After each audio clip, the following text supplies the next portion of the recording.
ہماری آج کی کہانی کا موضوع ہے عاجز کسان کا باغ۔ عبداللہ ایک عاجز کسان تھا اور سادہ زندگی بسر کرتا تھا۔ ایک چھوٹے سے باغ کی محبت اور دیکھ بھال کرتا تھا۔ اپنے کم وسائل کے باوجود وہ اللہ کی عطا کردہ چیزوں پر راضی تھا اور اپنی زندگی میں ملنے والی نعمتوں کا ہمیشہ شکر ادا کیا کرتا تھا۔ ایک دن ایک مالدار سوداگر نے عبداللہ کے باغ سے متاثر ہو کر اسے خریدنے کی پیشکش کی۔ عبداللہ نے انکار کرتے ہوئے کہا کہ یہ باغ اللہ کی امانت ہے اور میں صرف اس کا نگران ہوں۔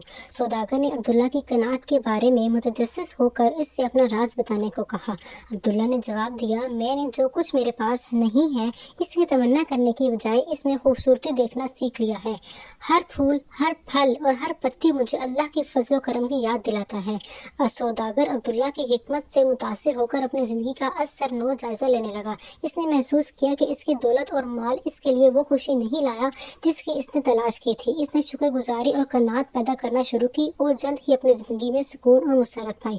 جیسے جیسے موسم گزرتے گئے، عبداللہ کا باغ پھلتا پھولتا رہا اور اس کی عاجزی اور شکر گزاری مزید گہری ہوتی گئی۔ اس کی کہانی اللہ کی نعمتوں کی قدر کرنے اور جو ہے اس میں قناعت حاصل کرنے کی طاقت کا ثبوت بن گئی۔